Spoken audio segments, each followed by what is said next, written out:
the potential maturity of Jupiter and Leo when we internalize self-worth, when we say, well, do I cheer for myself on the stage of my heart with the quiet decisions I make that I can take some pride in, but nobody sees it? We always mix up vanity and pride. They're completely different. You ever see a Yes. little kid accomplish something? Just makes me Yes. tear up thinking about it, how proud they are of themselves. Oh, And yes, it's just yes. so pure. Well, here, let me show you something. This is a picture that my daughter drew me of my guitar. South Node Jupiter could be talked about as a reawakening of faith. Well, faith in what? Faith in the heart. And I've had a lot of death in my life and a lot of people who died suddenly. So I recognize the value of South Node and Leo and heart. Not all things from the past need to be resolved externally. And I think Jupiter and the South Node can be about coming to terms and letting things go.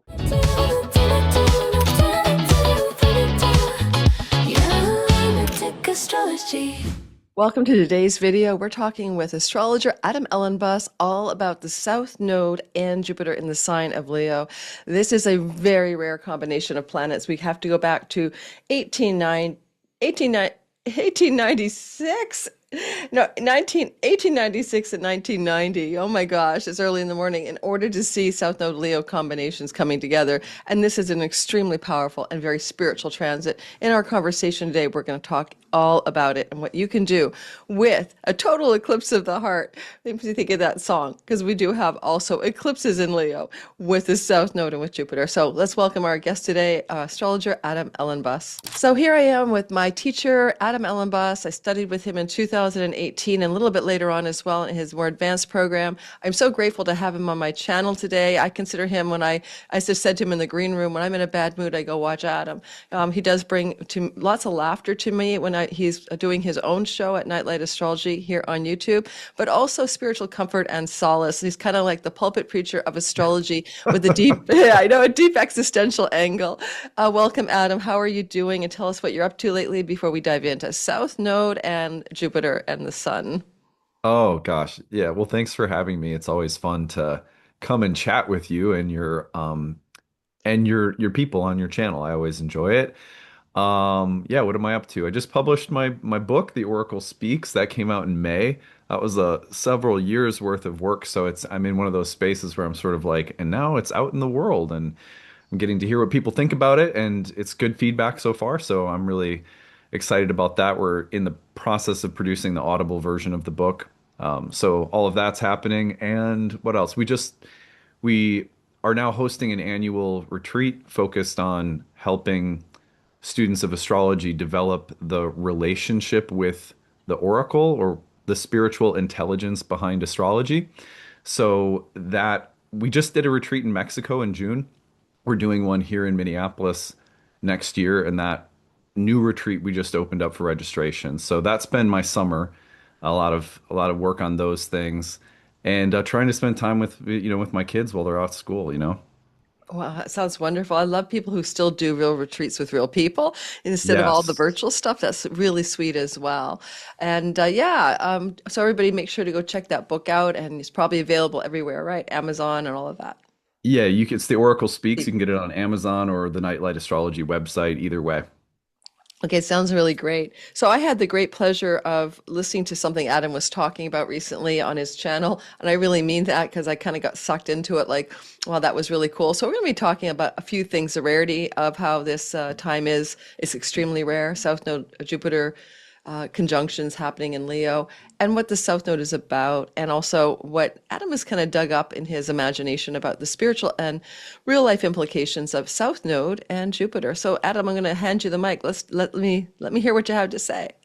Should we start with maybe just the uniqueness of having Jupiter and the South Node together for a year? Maybe that sort of sets the stage. Does Yeah, that sound good? Yeah. absolutely. Yeah.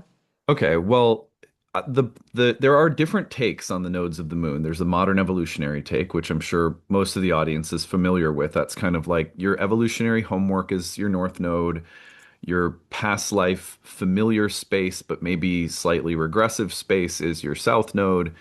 I think it was Michael Luton who famously said the South Node is the bottle, the North Node is the meeting. So there's that kind of modern view of the nodes, but ancient Indian astrologers and Hellenistic astrologers had slightly different ways of working with it. And I've been thinking a lot about the Vedic perspective. which the south node is called Ketu from that perspective, for those who aren't familiar. And basically, the story, which is really important to understand for understanding Ketu as context here, is that there's a group of demons and devas, like the demigods and the demons, who are churning this ocean, trying to create this nectar of immortality with the help of Vishnu. And they create this nectar of immortality, but Vishnu has no intention of letting the demons drink it, right? And Rahu, this demon, figures out, oh, they're duping us. I'm gonna sneak in line and disguise myself as a deva and try to drink the nectar of immortality. And Mohini Murti, who's a incarnation of Vishnu, a feminine incarnation of Vishnu, understands, oh, Rahu is sneaking in line and disguising himself. So she cuts off his head with the Sudarshan chakra, which is the weapon of time.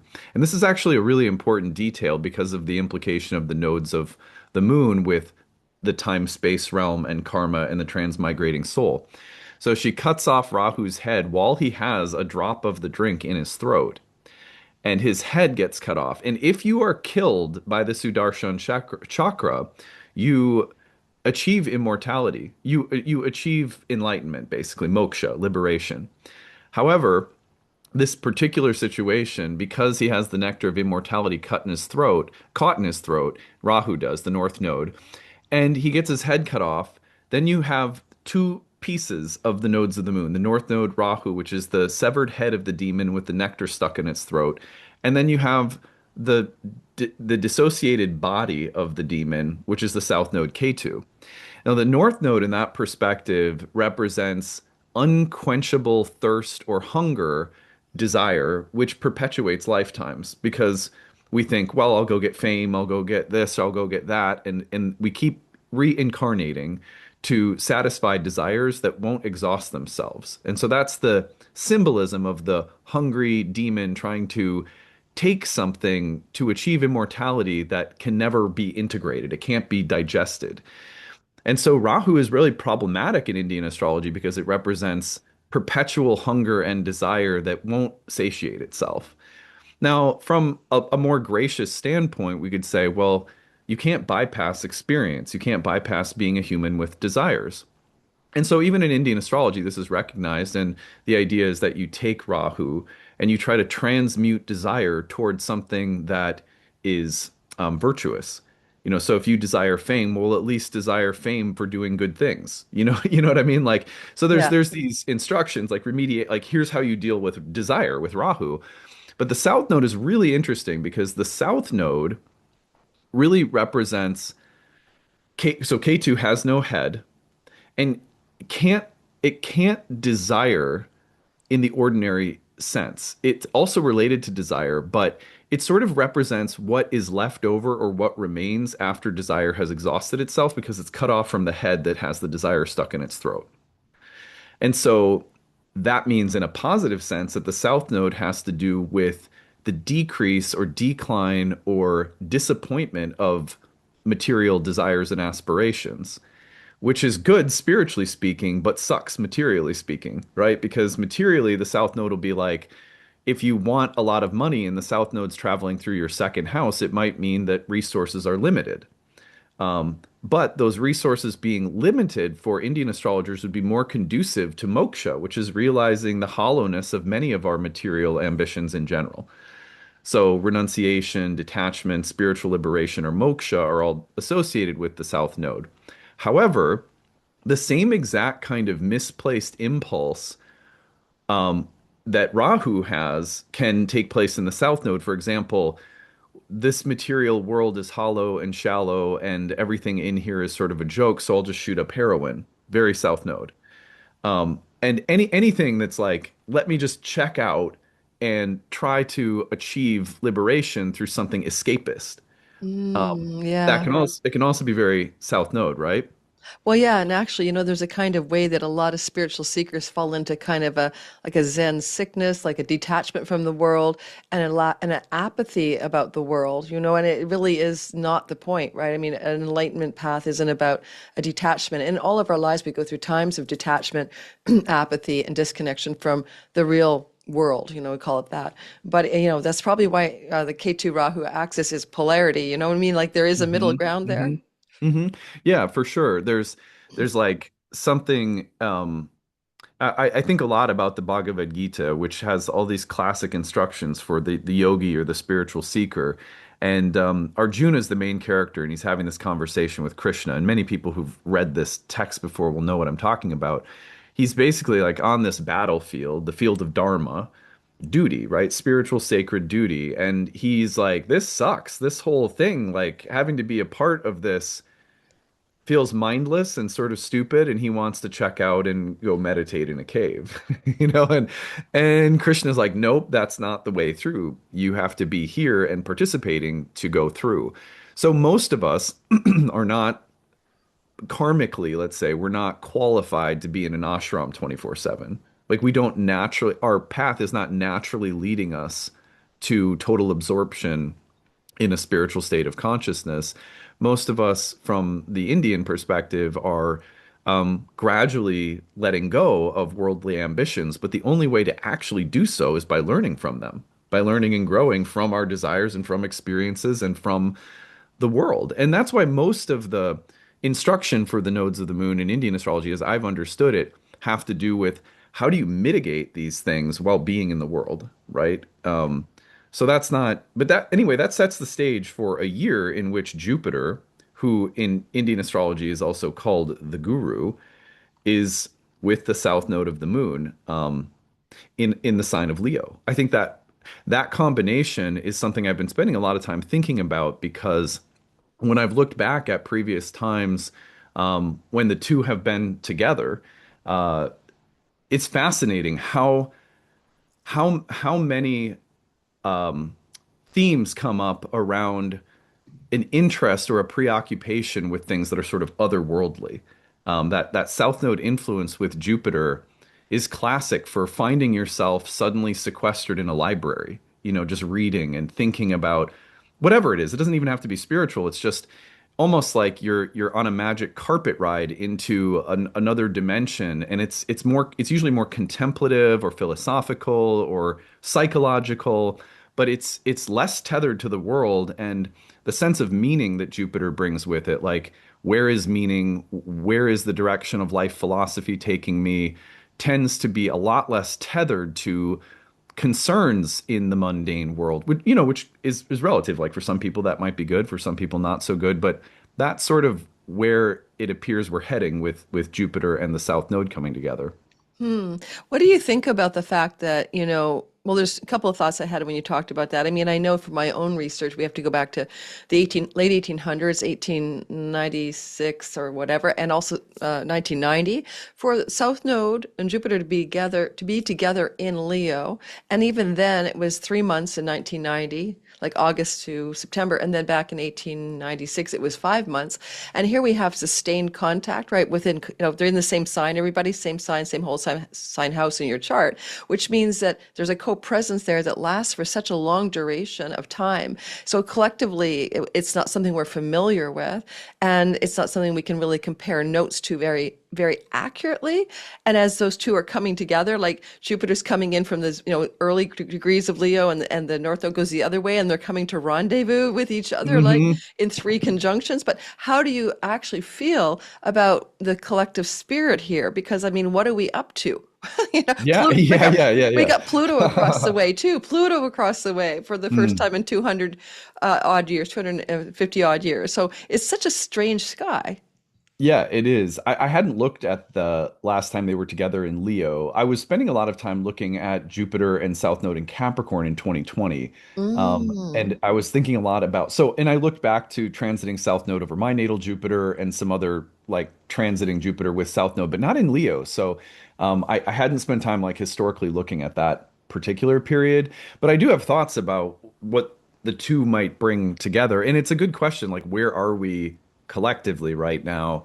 And what might that mean? So because I'm not the world's foremost, mundane astrologer, I spend most of my time on the personal, psychological, spiritual dimension of astrology. But what I would say is that, like, for example, when I think about South Node and Jupiter and Leo together, I think about people identifying their sense of solar radiance and self-worth outside of well established or known venues of collective response or approval.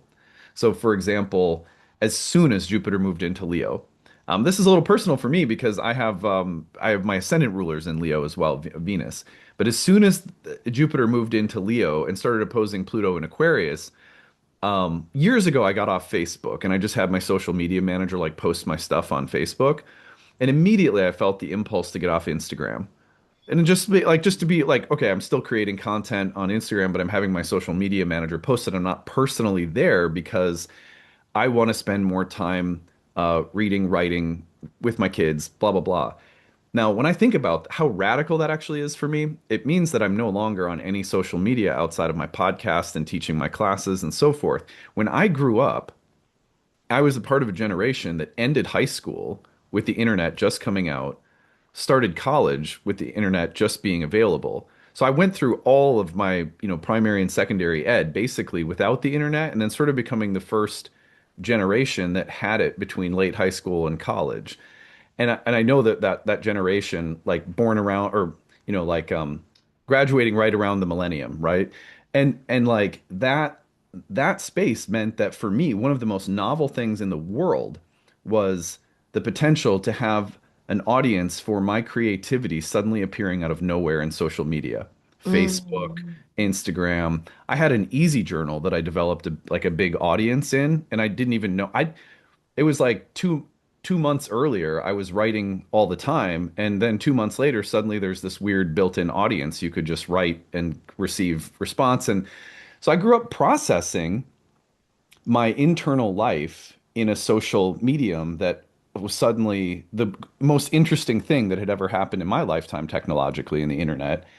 But now I feel like when I look at my kids and what they think about social media at 8, 10, and 11, they're already in an environment where they are being told that this is potentially superficial, lacking in substance, not safe psychologically, and they're getting that messaging at school from their peers, from parents, you know, broadly speaking. Now, I know that there's laws being made in countries that kids can't go on Instagram till they're a certain age and stuff like this. So, one of the things that I'm getting the feeling of is that this period could really have a lot of us going like, do I need to be at one point, this was an amazing medium for processing my inner life with other beings and maybe creatively finding an outlet. And maybe I built my career from this amazing development, you know? Uh, but is there a limit to how healthy this is or how much approval I can gather psychologically from processing in a social forum? Is there a limit to how positive or constructive it is to talk about all sorts of different kinds of human issues in forums that are increasingly impersonal, feeling dissociated, etc. Yeah, I have to say I agree with everything you just said. Like it seems like the celebrity worship culture as well that began with the boomer generations, Hollywood circuit story. And the way I grew up too, with like a late bloomer to social media. At first it was captivating, then it was exhausting. And I even see that some of the kids that my daughter hangs out with are also, and these are Gen Z, also quite disassociating from it as well.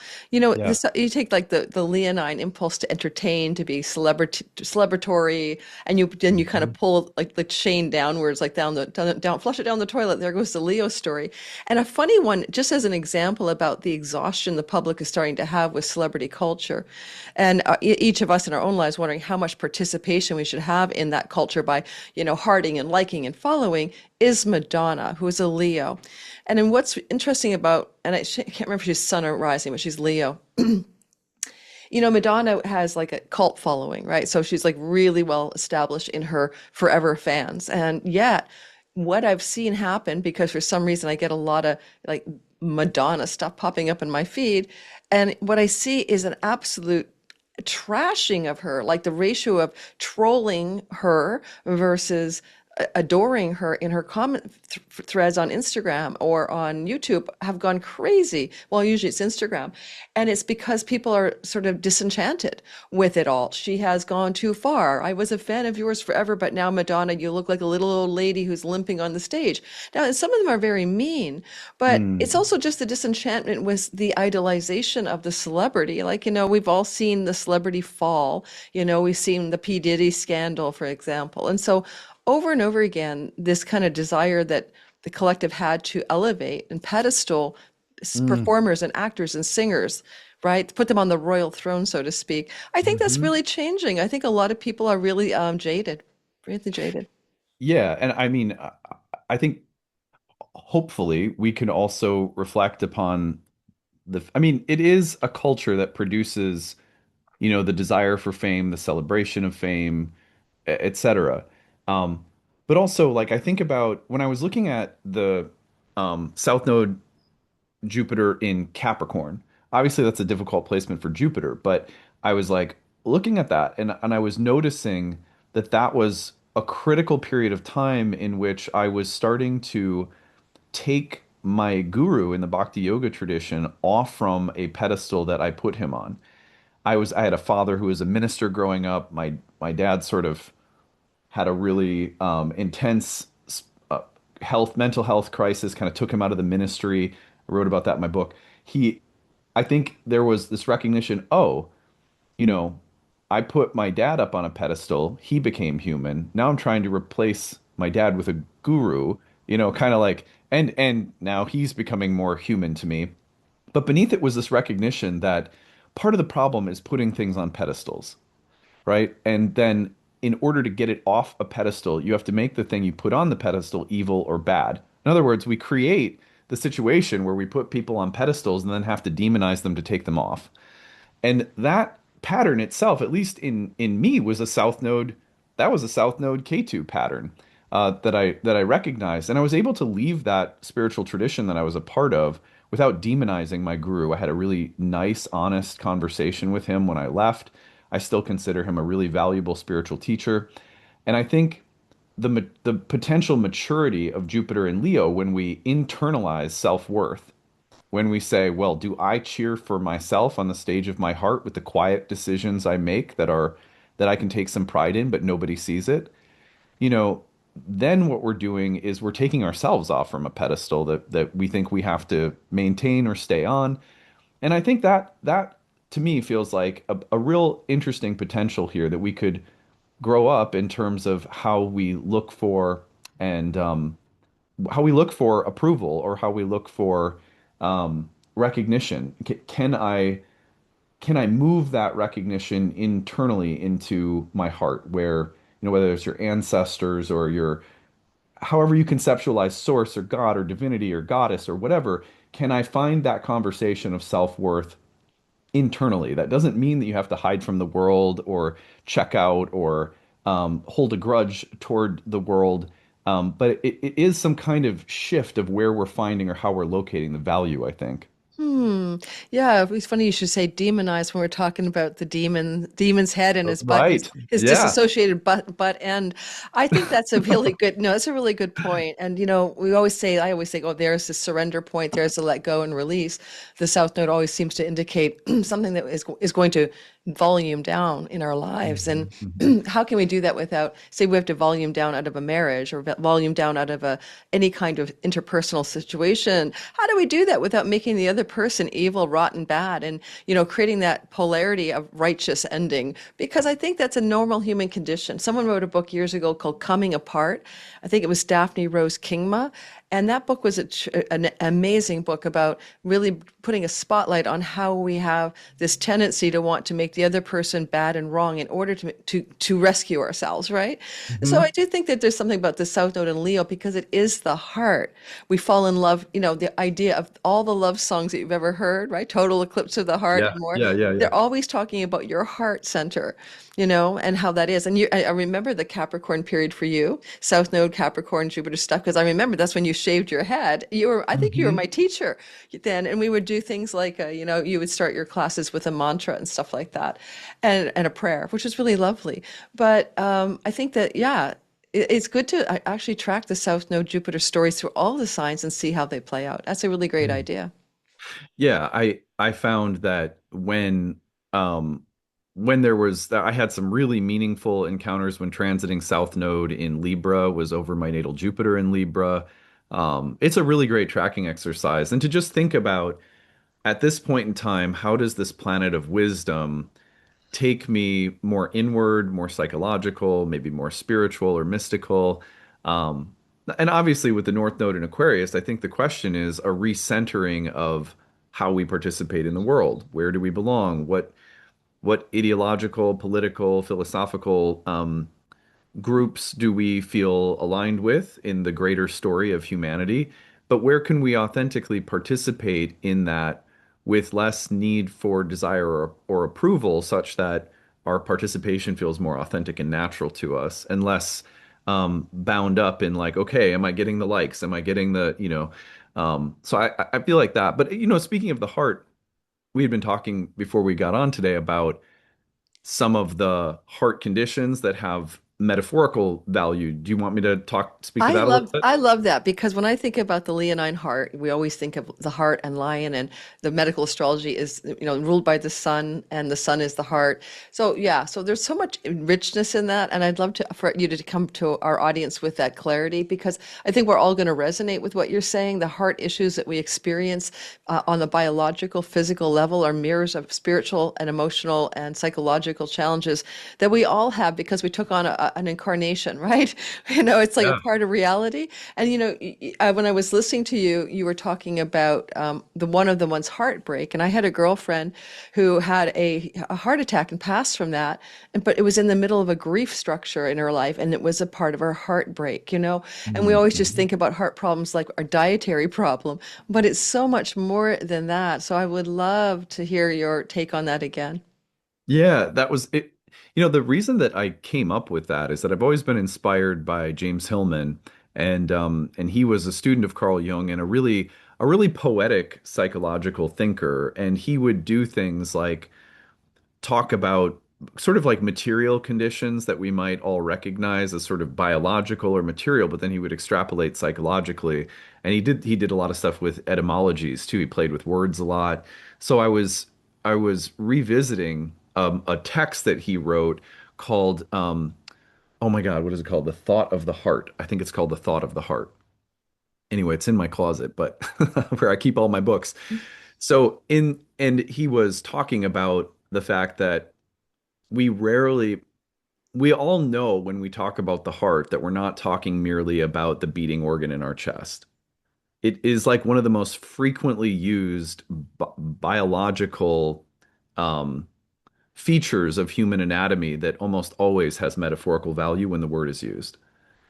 So I was thinking about that because he said that in the book, and then I was like, yeah, um, I'd love to look at heart conditions and potentially extrapolate from them metaphorically and think like, well, what heart conditions metaphorically, spiritually, just like in the tarot, you flip the death card, it rarely means literal death, right? Yeah. What does it speak to symbolically? So I was thinking, well, what do heart conditions speak to symbolically? Now, I want to just issue like the ever so light of a trigger warning because if anyone has heart conditions, I want to make it clear. I'm not saying that any of these conditions are literally going to happen with the solar eclipse in Leo or whatever. It's more like how can we think about very common conditions that people deal with in their biological heart as also metaphorical or spiritual. So not meant to, scare anyone. I think it's a very imaginative exercise. But so we were talking about, for example, broken heart syndrome, which I didn't even know was a thing. I looked up heart heart conditions, and there was a list of like 20 or 30 of them, and I just took like 10 for this episode I did.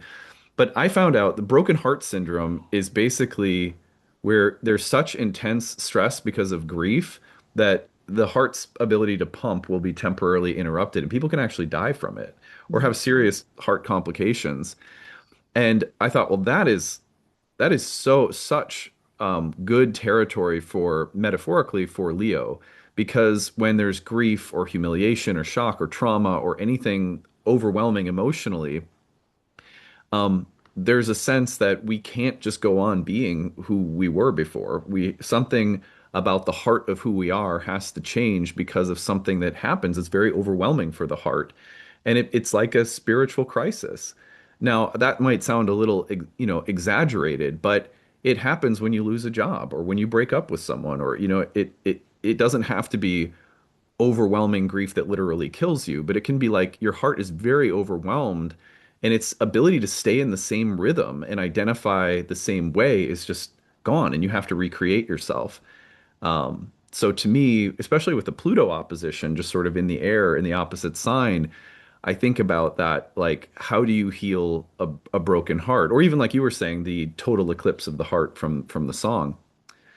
I thought this one was really interesting. An enlarged heart. So I thought about this one quite a bit because I guess the heart grows larger in enlarged heart syndrome, I guess it's called, because it's been forced to work too hard over a long period of time. And so I could think of a million ways that we think about working the heart too hard. Are you an overgiver, and you identify your self-worth by giving and giving and giving, and you think that's what makes me really special? Or is it hyper responsibility that, gets the heart over stressed? Or is it that you're one of the people who rescues someone else all the time? So sometimes what we think of as big-heartedness might actually be weakening, because when the heart is enlarged like that, it's actually becoming weaker. Um, I thought, well, that is just such a beautiful metaphor for a lesson that could come about with some of this energy in Leo. What else? There was obviously heart attack, which is like the most that was at the top of the list, but it's an obstruction, and it's something that accumulates over time that blocks the heart's flow. And so, what could accumulate over time for a heart? Old wounds, old traumas, what you take pride in that may also have resentments built into it, or having to live a life that doesn't allow you to live out your real actual desires. So the heart can get blocked in so many different ways. And a heart attack doesn't have to be literal for it to be a kind of obstruction of the heart that has to be removed, or it will lead to, you know, depression or joylessness or increasing sense of there being no point to life. All of those things are like byproducts in some ways of not living from the heart in everyday ways. Yeah, I wonder too when like you think of all the things, and you brought up pericarditis, which is inflammation of the protective shield around the Oh heart. yeah, that's a good one. Even that, and we were all having during the pandemic, there was a lot of pericarditis happening from some from the actual virus and also from the protocols to not get the virus. So Hmm. the whole collective was having young people, especially prone, young men to inflammation of the lining that protects the heart. So we're all in the same boat collectively experiencing heartache, because a pericarditis gives you a heartache. We're having Yes. heartache, and I even think about the phrases like losing heart or the Hmm. heart Hmm. of the matter, and Yes. how when we're looking at such a sustained time in our collective and individually, where the south node in the sign of the heart, Leo, with Jupiter, the guru, there's just something being called forth to go really deeper into our reality about what we have the heart for in life. You know what I mean? Like when you Hmm. said you went off of Instagram, you didn't have the heart for it anymore. So That's right. therefore, Yeah. yeah, so you lost heart for it. And yet when you lose heart for something, that's what I always say about Ketu. Ketu is like you are with Rahu, you're grasping onto something. The North Node wants to desire is to grasp for and hold on to. And yet when we let go and release K2, then we have an open space to something for something new to come in, to receive something more true. And my gosh, with Leo, we're getting something, the deepest truth is the center of our being is the heart. As you said Mhm. in your talk on your channel, you're talking about it like it's kind of the headquarters, right? It's the ringleader of the entire thing. It's the center of your heart isn't beating, you're not doing much. It is really the most important organ in the body. And so Yes. I just feel like this is a time where the whole world may be coming into more of a surrender and release around what they have the heart for, what's the heart of the matter in their lives, and where they are experiencing, yes, a total eclipse of the heart. That's a good song for the total solar eclipse coming up on the 12th. But yeah, that eclipse is also a portal, right? It shows us something Hmm. new that wants to happen. Yeah, I think of there's one more condition that comes to my mind, which is I had never heard of this before. It's called valve regurgitation. It's when a valve fails to close and then blood flows backward.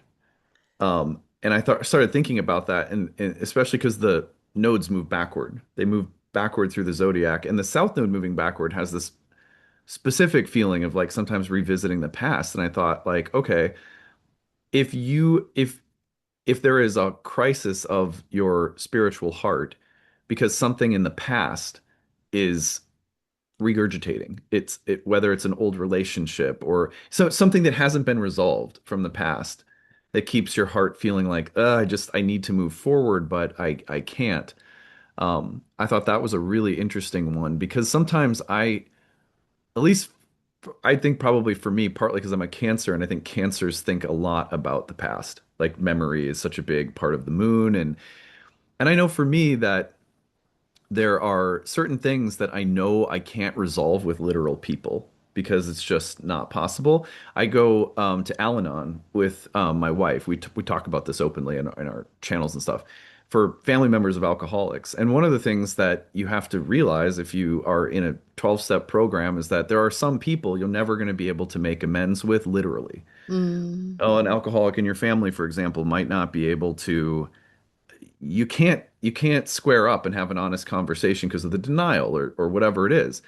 So not all things from the past need to be resolved externally. And I think Jupiter and the South Node can be about coming to terms and letting things go inside that we thought, well, I could never let that go because there's some external condition that can't be resolved. But you can resolve things in the heart. It can still happen there. And I mean, it's a huge part of 12-step programs. Oh, I love that. I love that so very much. Yeah, I always tell people, it comes up a lot for me where people are, angry or terminally holding a grudge about a situation or can't resolve it because, of course, you can't resolve something with a mentally ill parent, for example. You Right, can't right. fix it, right?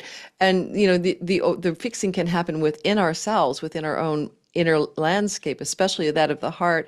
And one of the reasons that I was so in love with your talk, and that's why I drew us to talk about the metaphor of the heart and the Leo and the South Node, is that I actually had this really interesting experience recently where so years ago I was in a relationship for three months. It's crazy, it's a kind of cool story about the symbolic heart.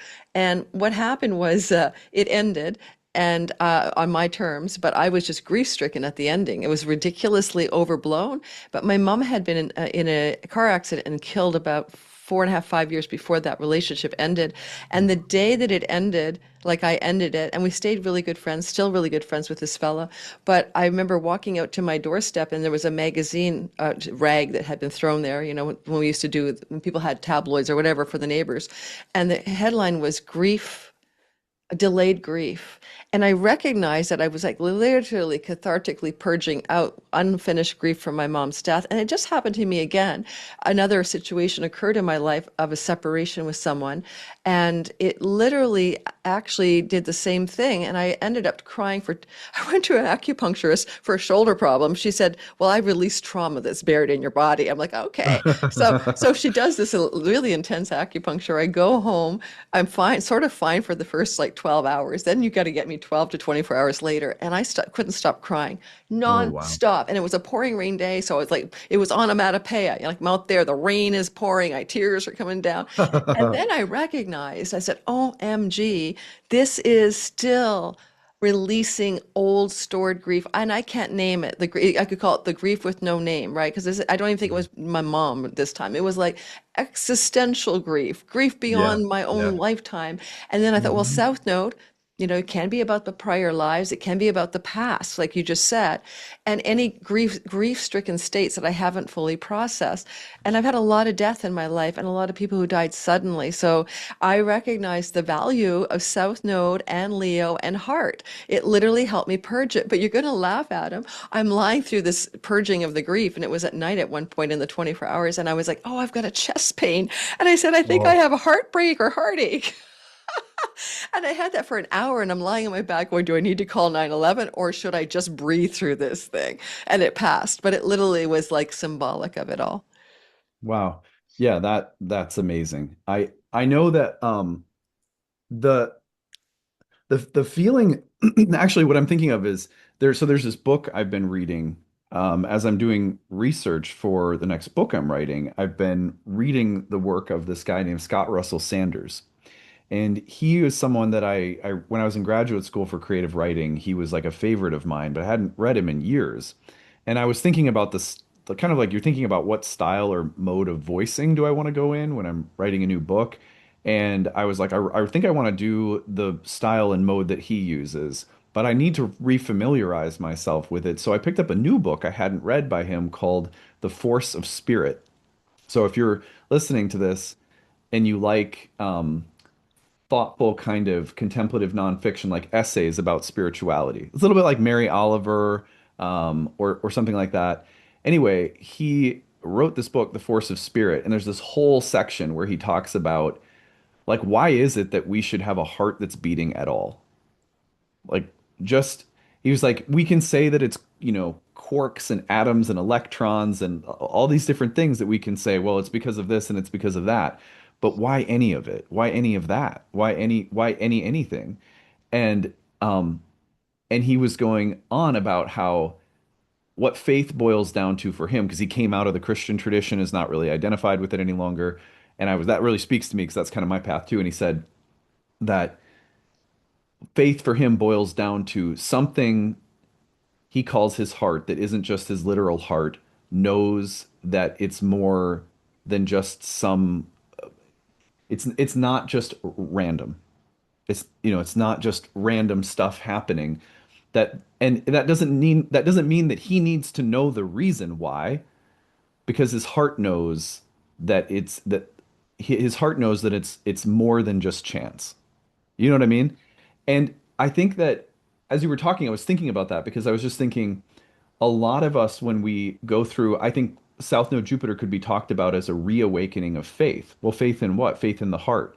Does that mean that you know exactly what your life is supposed to be doing or you know all the answers? No, it just means that there's a trust. There's this sense of trust that your life is purposeful, even if you can't always see where it's going or why you've been where you've been.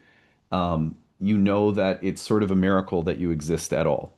I really do feel like the next year may get us back to a little bit more of that sense of faith that's just in your heart. You don't have to know something to trust that it's not random.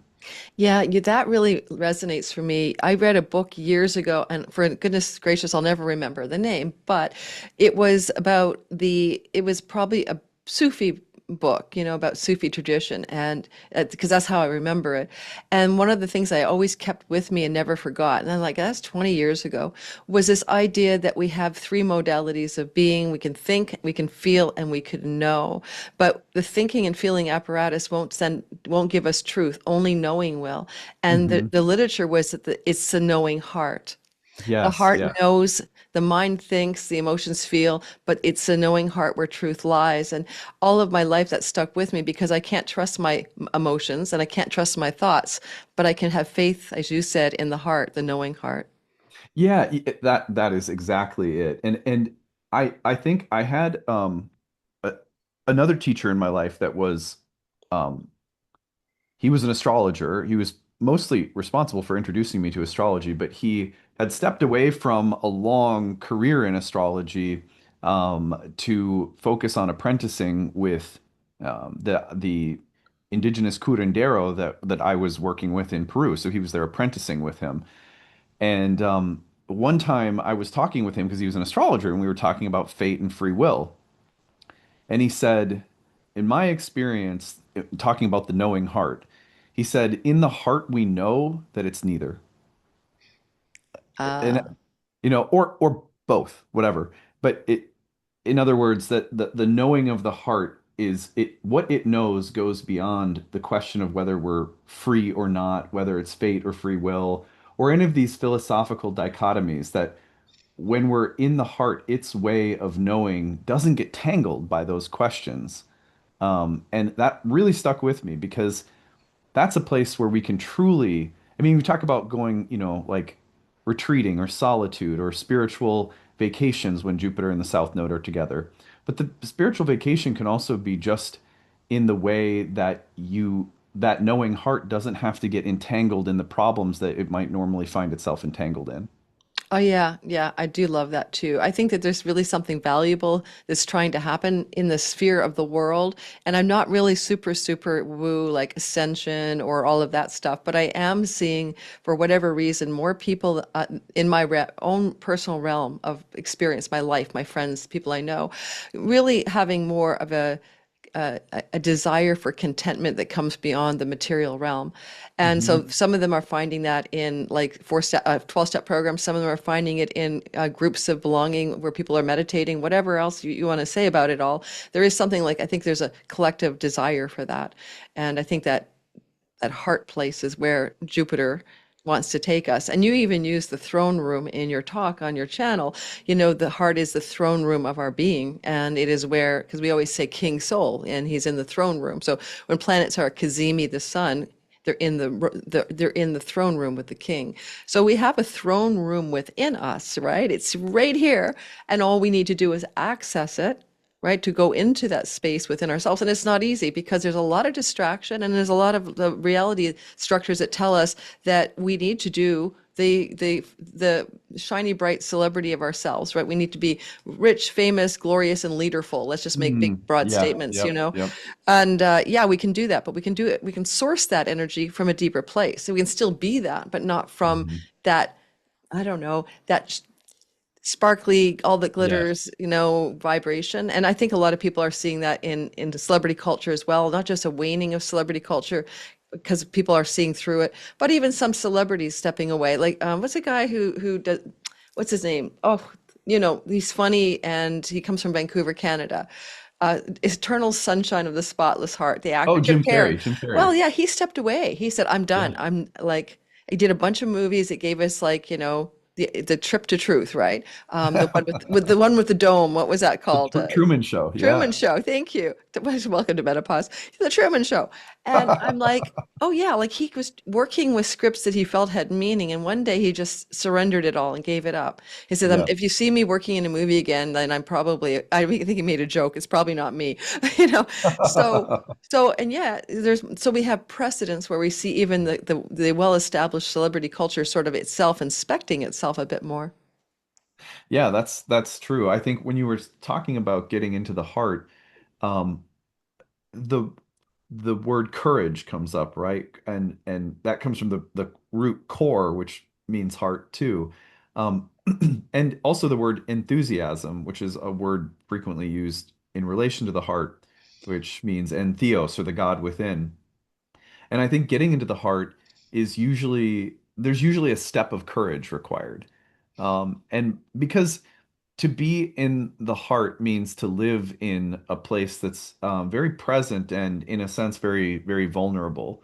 Because if you ever had your heart hurt when you were in it, ooh, you know that, and the lion's licking its paws. I feel as a card carrying ascendant ruler in Leo, I feel like there always comes these points where I go, the next step to deepen the relationship with my heart, to be more seated on that throne or whatever it is, I have to do this thing that I don't want to do. I have to take this step that's a little scary. And then what I find out is that the joy that I actually took that step completely overwhelms the fear that I had about it. And and then I'm like, oh, I'm so proud of myself, Oh, And that's perfect. The Leonine pride yeah, and it's like the Leonine joy.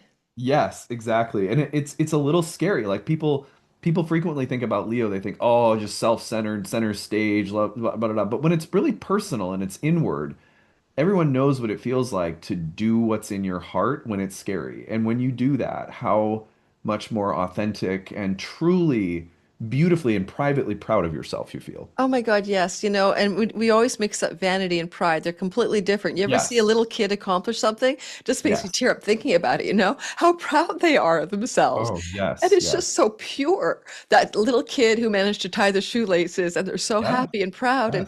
And to me, like we forget that pride is inherently okay. There's Yeah. nothing wrong with it.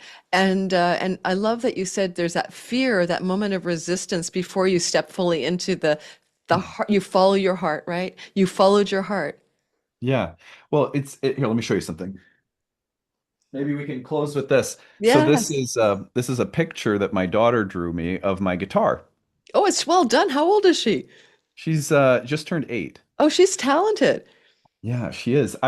She just started playing guitar. And so she's been connecting with me around this. And when we were talking about lessons and her her sister was talking about what she's going to take piano lessons or something. And she goes, or maybe, maybe I'll take guitar too. And my daughter's a Leo. So the one who's playing guitar and drew the guitar for me. And anyway, she starts crying. And she said, "No, that's my special thing, and that's where Dad's special proudness of me happens. Oh, that's I so don't, sweet. I don't want anyone else to play. I don't want you to play guitar because it's just me and Daddy's thing."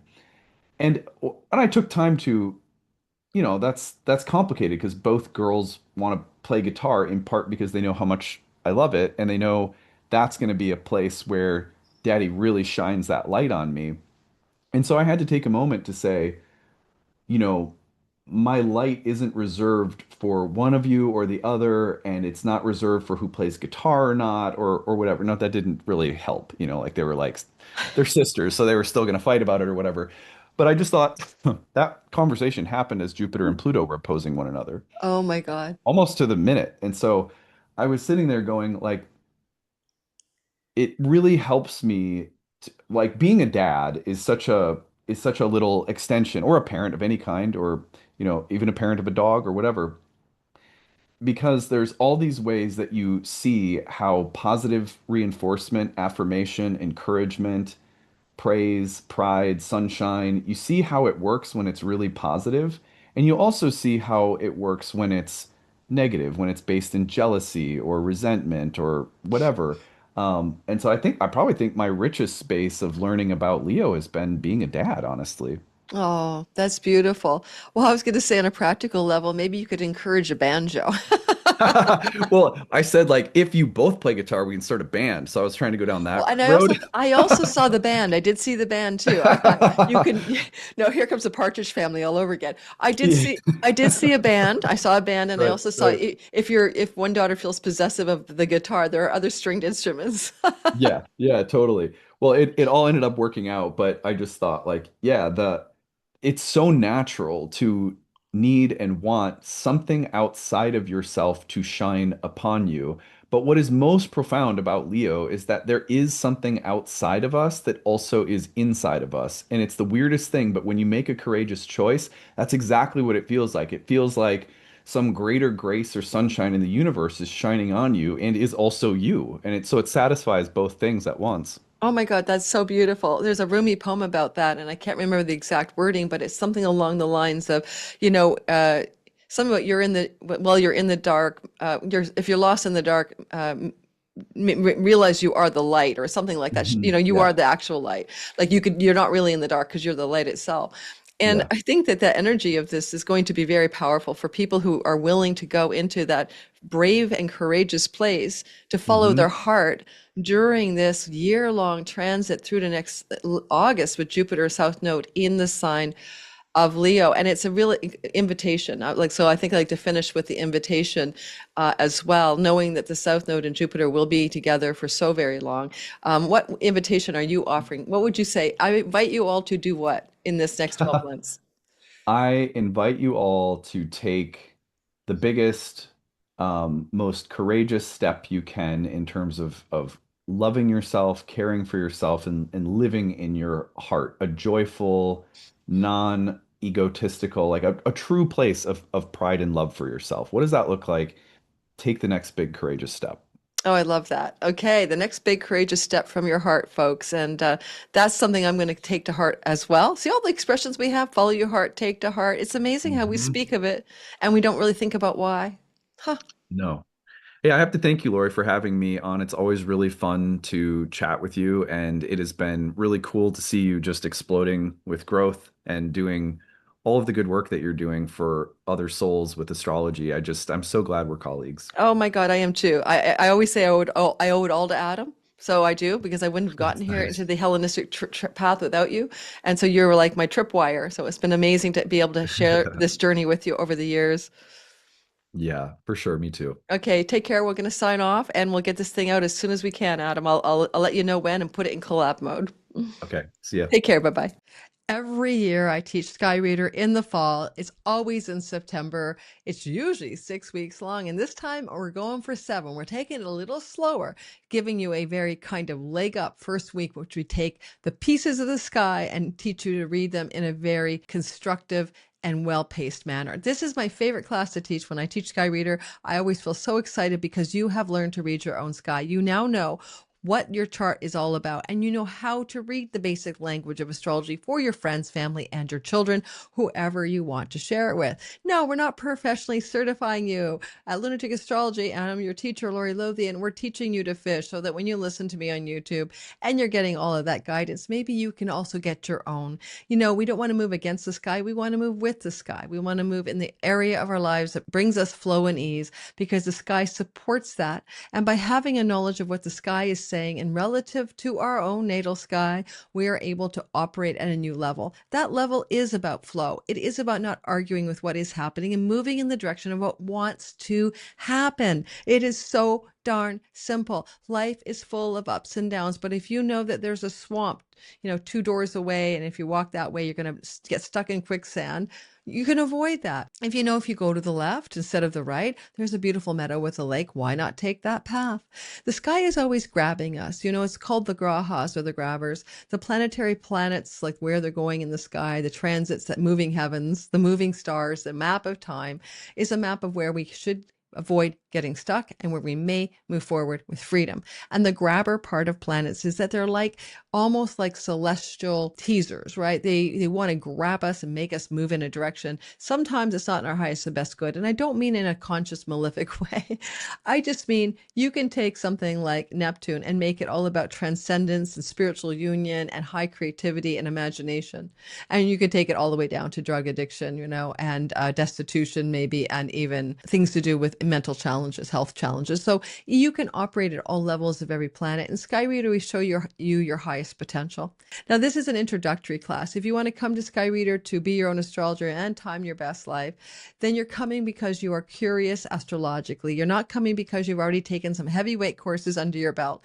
You're coming because you've been listening to my channel or other astrologers, and you've always had a curiosity about learning, and you've always wanted to learn to read the sky, which is the map of time. So I'm hoping some of you will come join me there, because I've graduated hundreds of students so far, and the feedback is wonderful. And I invite all of my students, former, to come back every year and play around in redoing the course for 75% off, because I think the more you do it, the more you deepen it.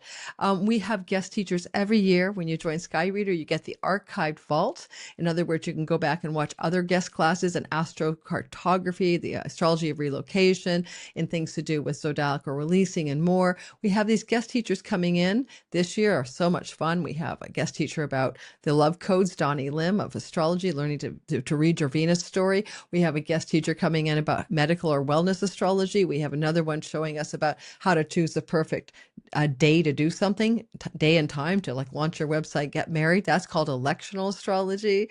We have what's your purpose, dharma kind of thing with another teacher. So what we're doing is we're giving you a lot of content. What you're doing is you're taking time to learn, but also to hold on to that content forever. It is evergreen. Once you have it, you never don't have it. If it's over your head at first, you won't be over your head when you take a second stab at it. Weekly Q&As, different time zones, so we can get people around the world in those Q&As. We alternate between evening and night every second week on Wednesday nights, and usually they're at 5:30 or 6 p.m. Pacific time. We also have the idea that the class itself is now happening at 9:30 a.m. in Pacific time on Saturday, starting on the 19th of September. So that's wonderful. We have a Facebook group and a Discord group that we have moderators running, where you can meet other people who are learning astrology, share your notes, and get to meet some new astrologically curious friends. Who knows? You might meet your soulmate there. And we're also taking you through a journey that is sequential. from learning to read the sky to being able to use two very profound timing tools to help you understand your reality and begin to move forward with ease and grace. The feedback from Sky Reader year after year has been phenomenal, and every time I teach it, I learn to make it more simple, more well-paced, and more easy for you to grasp. So I'm in 7 years of doing this. I think I'm getting it down finally to a fine art thanks to you guys. I'm going to show you the website just so you see what it looks like. I'm now moving most of my content to laurilothian.com. It used to be somewhere else at Padaya. If you're there already, nothing is taken away from you. At this point, though, I'll show you the new website so you can take a gander at what the sky looks like over there, what my site looks like. And I hope to see some of you in class. I always say this, and I'm not making this up. You might probably think, oh, that's a sales pitch. Oh, I might not teach this next year. That's not true. I always wonder if I'm just going to retire and start to write books. And my agent wants me to write a book. And so I have a lot on my plate to get done in this life. Legacy is to leave a book behind. So for me, when I say I may not teach this next year, Lori may not teach this next year. Okay. All right. So this is the website, laurilothian.com. If you go /sky-reader, you'll be at the introduction to the course and the enrollment page. We're on a discount code right now until the end of July. Well, it's not a code, it's just a discount. There's 40% off the full price. And then in August, depending on when you hear this, there'll be another lower price, not as discounted as July's early enrollment price, but by September, it will go to full price. So make sure that you get in this class with a discount if that's something you're looking for. So you can see this beautiful website was created by my team. I think it's gorgeous. Learn to read your sky. And then there's a preview of what we have going on. So when you get into the course backdrop and you're there, you're going to have like stuff already waiting for you, a little tutorial on how to cast your chart in whole sign houses, free minis of the 12 houses PDF. And I have what I call your Astro Toolkit. I'm always adding more stuff to that toolkit. You don't need a professional software. You can use Astrocom, astro-seek.com, time passages. These are free softwares. This is not requiring you to purchase professional software in order to learn in my course. And you'll see that we have the toolkit here. These are elements that go in, how to cast your chart in whole sign houses. These are already in the back end of the program. Your cheat sheet pack, 12 signs, 12 houses guide. This is just learning tools. This is all going to help you learn.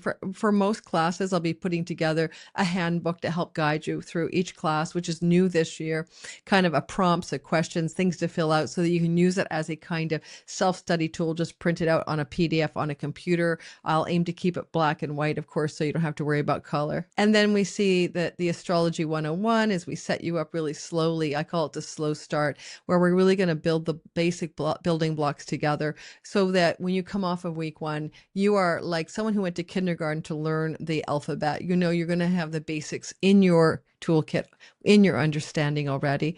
And then we talk about the various parts of the sky, the big four, the 12 houses, dignity matters. Planets have dignity. You want to understand that. Otherwise, there's nothing you're going to understand without that. Dignity matters. We're also using whole sign houses, and this is ancient Hellenistic astrology. The focus will not be on the outer planets because we can't use them as time lords. And so it's not that there's anything wrong with the outer planets, but they're not good for timing your best life. Unless you want to live 248 years, says Pluto, 164 years, says Neptune, or 84 years, says Uranus. They're not the most timely tools, right? Solar returns is one of the things we do, and we learn about the perfection ages. Now, you may think I know all about my solar return and my perfection age. I don't think you do. I embed in some advanced tools there for you that you won't probably find anywhere else after like 8 years and thousands of clients, nonstop teaching and seeing real clients in the trenches. I have figured a few things out, and I always like to share what I figured out with you guys so that you can also use those tools the way I do. There's always bonus content here. And so you get from me, not to use until you've taken Sky Reader, the birthday chart advanced course as your solar return, the annual perfections advanced course, and how to find people in your chart. Where's my mom? Where's my kids? Where's my husband? Where's my siblings? How to find the planets that represent those people in your chart. That is also a part of a course that I've taught that I give you as a part of your bonus toolkit. Okay, so I hope you guys will go over. I hope you'll have fun if you come to study with me. I would love to see you there. When I talk about teaching, without a doubt, it is my favorite thing to do. It gives me a joy, actually. I remember years ago, I went to see a psychic reader, in Coquitlam, Canada. That's outside of Vancouver. She looked at me as I walked in the room. This is like 15 years ago. And she said, teacher, teacher, teacher, you are a teacher. At the time, I was a magazine editor and a writer, and I had no idea what she was talking about. And look at her today. She was right 15 years later. That is my passion. That is what I do. Hope you'll join me. I'll see you guys in Sky Reader, and let's have some fun learning together. Everyone have a very good, wherever you are, day, month, or year. Lunatic astrology.